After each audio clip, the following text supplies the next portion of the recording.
నెల్లూరు జిల్లా వెంకటాచలం మండలంలోని కనుపూరు చెరువును సర్వేపల్లి నియోజకవర్గ జనసేన పార్టీ సమన్వయకర్త బొబ్బేపల్లి సురేష్ నాయుడు పరిశీలించారు. గత 5 ఏళ్ల వైసీపీ పాలనలో మాజీ మంత్రి కాకాని గోవర్ధన్ రెడ్డి అతని అనుచరులు కలిసి చెరువులను, కొండలను, ప్రభుత్వ భూములను సర్వనాశనం చేశారని ఆరోపించారు. కనుపూరు చెరువు, సర్వేపల్లి రిజర్వాయర్లలో జరిగినటువంటి గ్రావెల్, మట్టి దోపిడీపై జిల్లా ఉన్నతాధికారులు తక్షణమే స్పందించి విజిలెన్స్ విచారణ చేయించి నిందితులపై కఠిన చర్యలు తీసుకోవాలని ఆయన డిమాండ్ చేశారు. సర్వేపల్లి నియోజకవర్గం నుంచి గెలిచినటువంటి సోమిరెడ్డి చంద్రమోహన్ రెడ్డి గారికి కూడా ఒక నివేదికను ఇస్తాం.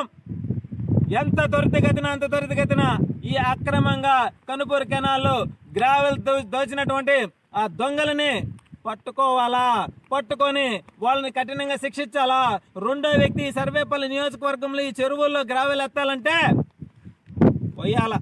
అటువంటి చర్యలు తీసుకునేదానికి ఎన్డీఏ కూటమిలో జనసేన పార్టీ నిలబడే పోరాటం చేసి ఆ చిల్లర దొంగల పైన కఠిన చర్యలు తీసుకునేంత వరకు వదిలిపెట్టనని చెప్పి మనస్ఫూర్తిగా తెలియజేస్తూ, ఈ సర్వేపల్లి నియోజకవర్గంలోని 117 పంచాయతీల్లో ఎక్కడెక్కడ గ్రావెల్తో ఉండారో, ఎక్కడెక్కడ చెరువులు సర్వనాశనం చేస్తున్నారు అన్ని దగ్గరికి వెళ్ళి పరిశీలించి త్వరలోనే జిల్లా కలెక్టర్ గారికి కూడా ఒక నివేదికను ఇస్తాం.